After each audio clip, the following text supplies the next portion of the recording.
I'm at America Matters Media Studio. I'm running the board right now for the Shannon Lawson Show. We've had a little challenge here at the studio getting some podcasts in place.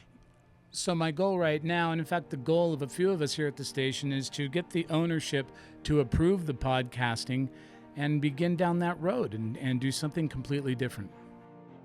I ended up getting this job because I walked in here to play for Shanimal with my band Whitewater, and just ended up with a friendship and began running the board as a board op. I enjoy the podcasts I watch. In the mornings, I get up and watch 2 or 3 probably before I get my coffee going, or as I get my coffee going. And my thoughts on podcasting is, I think podcasting has been the way of the future, but it's filling up what used to be television and what used to be radio. Those things are gone out the window, basically. Now we're here. It's unbelievable how some of these podcasts have really taken off.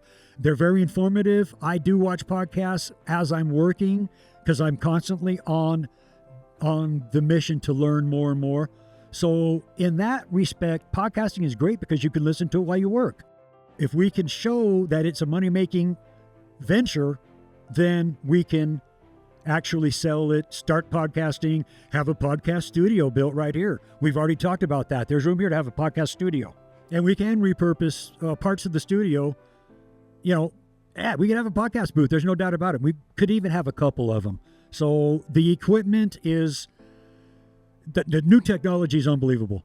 There's people right now, I learned this pretty much hands-on. I didn't go to school to learn this, but I've been a musician for 35 years. That's why I know all the boards, all the technical stuff, how to set all this stuff up. The other thing we were talking about is the quality of the podcast. There's a lot of rough sound out there. I do watch them because I learn from them. But if you could put a quality podcast together, that's where it could be successful and be lucrative, rather lucrative.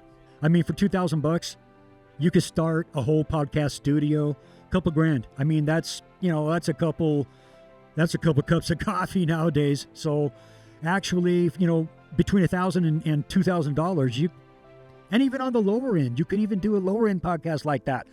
I've seen people doing it off their phones, but to do a quality, comparable, lucrative podcast, get the new technology. It's simple to do.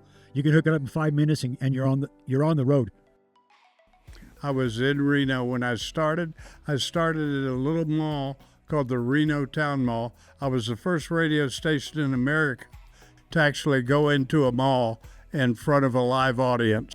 This all started with a show called Nevada Matters, which was then Secretary of State Dean Eller, who went on to become a senator. We were all radio in front of a live audience, and I did weekly shows with everyone from the Attorney General, the Governor, the Secretary of State, the District Attorney, and also the Sheriff. Let me share with you. I can't believe all the changes that have taken place in my lifetime when it comes to technology and the advances that have taken place. When we first started, we were just on a little radio AM station, and now we're on several radio stations and 3 television stations all at the same time every day. The repurposing of broadcasting with podcasts could be as little as $20 to $30 per show. I want to make it happen with every one of my shows. We are committed right now to the future of podcasting. If anybody's interested, they need to get a hold of America Matters Media. Get a hold of anybody at America Matters Media and tell them you're interested in having your very own show, television, radio, or podcast.